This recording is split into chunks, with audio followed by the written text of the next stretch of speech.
दोस्तों, ये मुल्क है तो हम हैं, ये मुल्क नहीं तो हम नहीं। आखिर हमारे मुल्क को सुरक्षित कौन रख रहा है?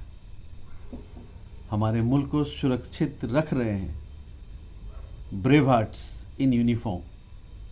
जी हाँ, जो हमारे ब्रदर्स एंड सिस्टर्स हैं इन यूनिफॉर्म,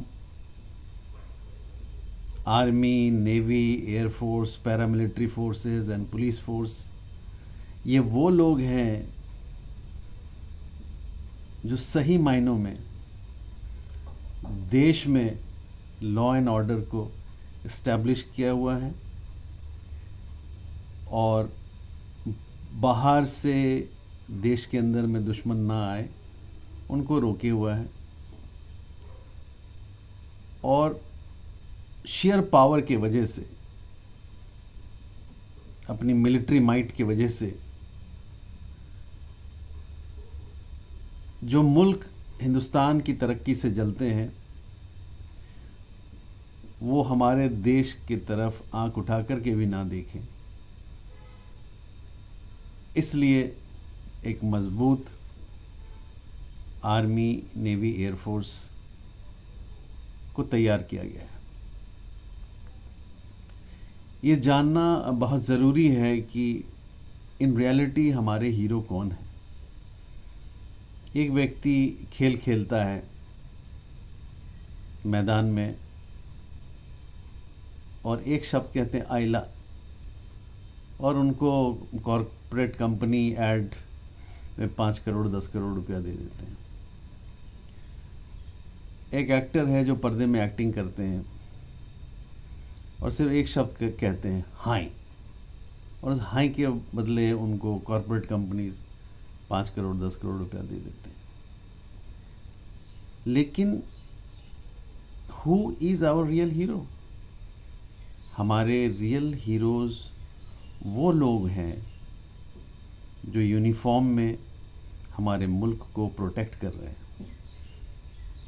बॉर्डर्स में हैं, अपने परिवार को छोड़ करके, अपने ज़िंदगी को रिस्क में डाल के, अपनी कुर्बानी दे करके देश की हिफाजत कर रहे हैं। एक्चुअल में वो हमारे हीरो हैं। और इस बात का एहसास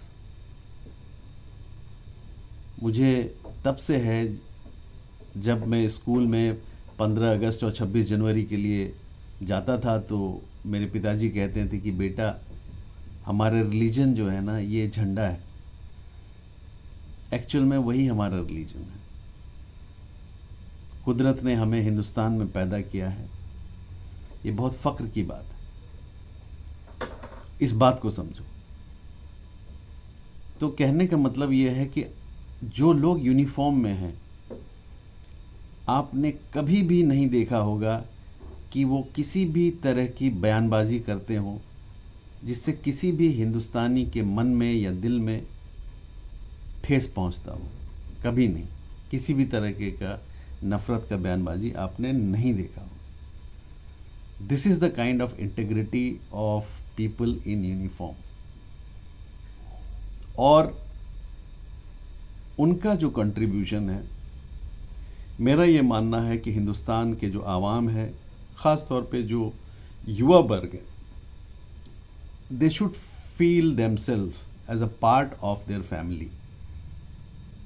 और हम जैसे भी कंट्रीब्यूट कर सकें, चाहे 1 रुपया हो, 10 रुपया हो, 100 रुपया हो, हम गा करके उनके लिए फ़ंड इकट्ठा करें, हम कुछ पेंटिंग करके उनके लिए फ़ंड इकट्ठा करें।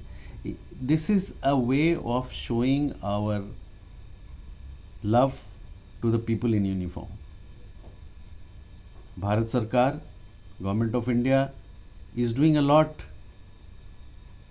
for the people in the army, the navy, in the air force and paramilitary forces and the police forces, but उसके अलावा हम सब की एक मॉरल रिस्पॉन्सिबिलिटी बनती है कि we should align with their joys and sorrow.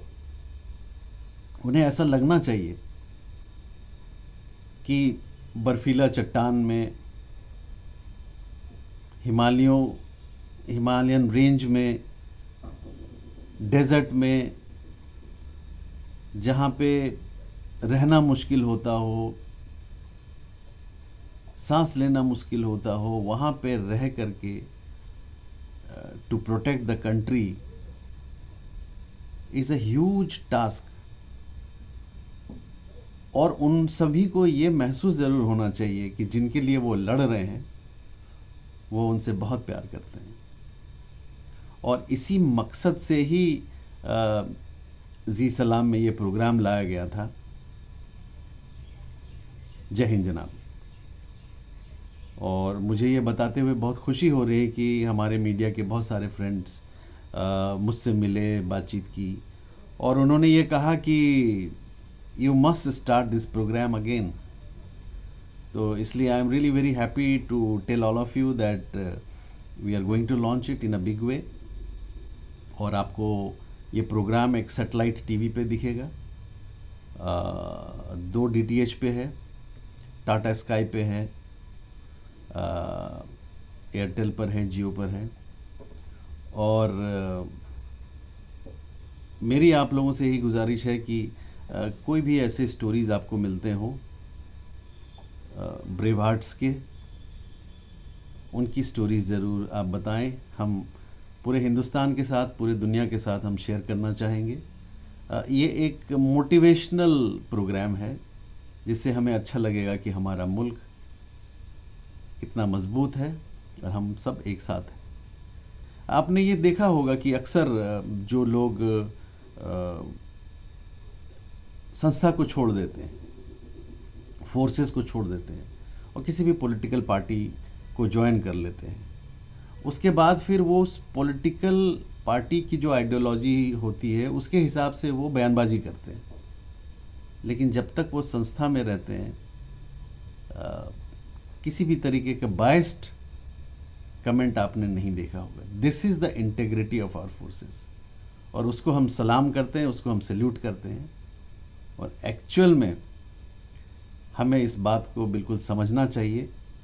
और I think every citizen of this country should align with this thought and make India strong.